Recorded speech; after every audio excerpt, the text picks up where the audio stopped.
Hello and welcome to another Canguro English Daily Digest. My name is Christian and today is Thursday, the best day of the week. Today I am going to answer a question that is probably the question that I get asked the most every single day.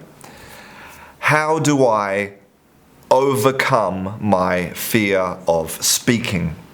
How can I stop being afraid to use my English in a conversation? How can I stop this feeling of nervousness, shaking, sweating, and my mouth doesn't work properly, and all of these things? And as with most things in life, it has a really simple solution. But before we talk about the solution, let's do a little diagnostic test, okay? Let's do a little exam, because I want my answer to be based in science, not some theory that I've invented or some stories I have about some students that I taught. No. Let's look at this problem from a critical perspective, okay? So I'm going to ask you some questions. First question, and you decide if you agree or disagree with this statement. Okay, ready? So, when people laugh around me, I get suspicious. Agree or disagree? I avoid displaying myself in public because I fear that people will become aware of my insecurity and make fun of me. Agree or disagree? When strangers laugh in my presence, I feel like it relates to me personally. Agree or disagree? When others make jokes about me, I feel paralyzed. Agree or disagree?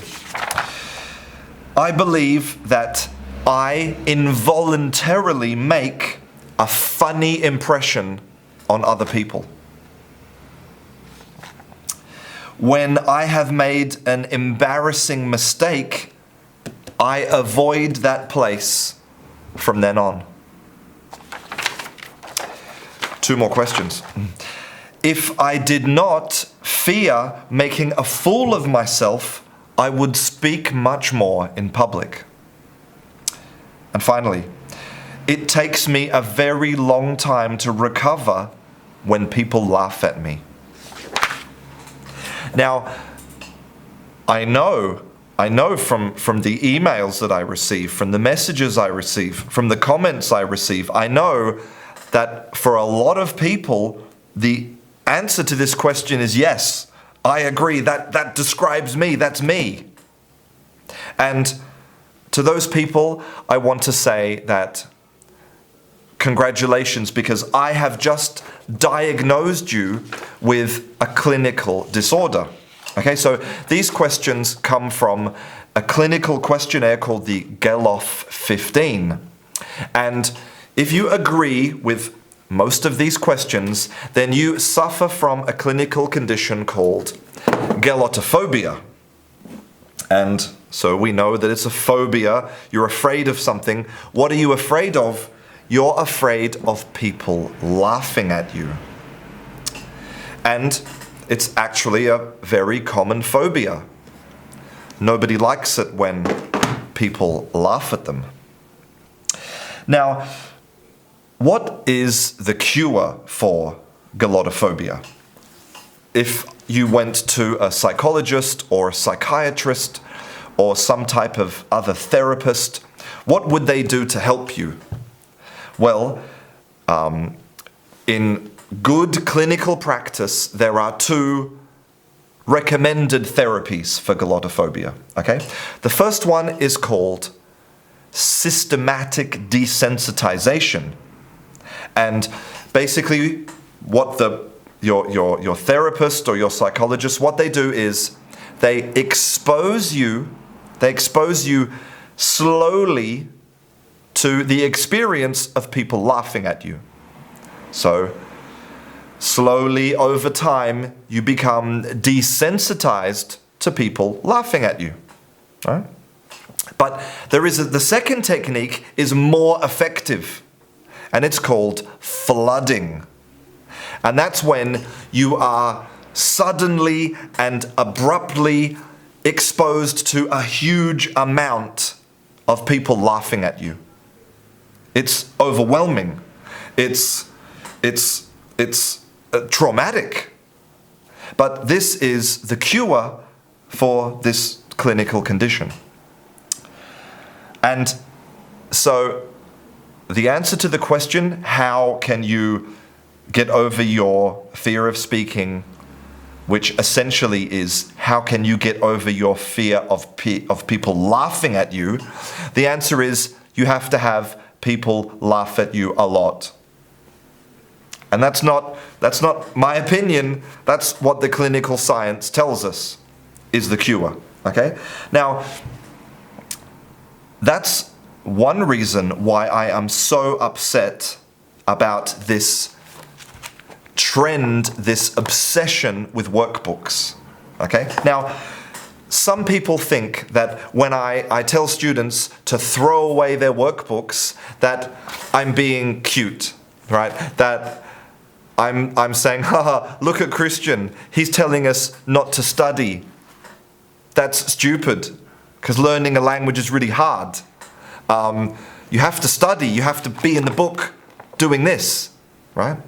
But if you watch any of my videos, you know that that's not what I'm saying. What I'm saying is that this is not effective because it does not prepare you for the real world. Actually, this is a fantastic place for you to hide. In a workbook, you don't have to talk to anybody. You don't have to understand anybody. No one's going to laugh at you. You think this is difficult? This is the easy part of learning a language. So when I tell you to throw away your workbook, I'm actually making your life much more difficult, because going into a conversation with all of the things that are really difficult about a conversation, like people laughing at you when you make a mistake, like unpredictable changes in the topic, like a noisy environment.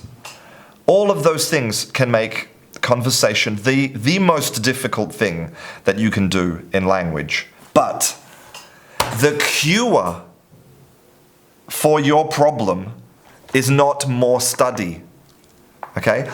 If you go to a clinical psychologist with glottophobia, they won't tell you, well, go and study some more and then you'll be ready one day. No. They say, I'm going to take you and I'm going to have 50 people laugh at you and then you'll be cured. And that's what you need to do. Throw yourself into these situations all the time. Again and again and again and again. Now, two more things I want to say. Now, we need a role model, okay? We need a role model to follow because it's not easy for people to laugh at you, okay? And I want your role model to be the clown. Now, why the clown? So let's think about why a clown is funny. Now, a clown is funny because he makes a lot of mistakes. He makes the kind of mistakes that a children should make. You know, a clown tries to juggle the balls and they drop the balls. A clown tries to drive a car and smashes the car. A clown tries to play the musical instrument and it goes, okay? They are funny because they make a lot of mistakes. But think about this. If you were watching a clown and a clown made mistakes, played the instrument badly, dropped all the balls when they're juggling, had the car accident, imagine if the clown suddenly was embarrassed. Imagine if the clown was paralyzed. That wouldn't be funny at all. That wouldn't be funny for the audience. The clown is funny because he doesn't care if people laugh at him. In fact, the clown fails with joy. I want that to be your motto, okay? I want you to fail with joy. So next time you go into a conversation, you can put on that imaginary red nose and take pleasure in your mistakes, because that makes you happy and it makes other people happy, just like the clown. Now, one final thing about making mistakes, because a lot of people don't realize the power of making mistakes. And recently I spoke to Remy Van Trepp, who is head of the language research unit at the Sony Computer Sciences Laboratories in Paris. And what he does is he creates, inside a computer, he creates virtual students, okay, who are using language. They're learning language, these virtual students. And these virtual students have interactions, okay? And of course, just like real students, these virtual students, they fail, they have failures. Now, listen to what he says about the importance of this failure. Failure is the key to their learning. Is when they fail, they will try to make an adaptation to their knowledge in a way that they can increase their success for the next interaction. Now, our agents, because they're virtual, they have to do what I say. They will never give up, right? They will only give up if I shut down the computer, but they don't get demotivated. That's a big difference with humans. Humans might get demotivated when they fail, but the failure is a key part of the process. There are two really important things I want you to remember from what he said.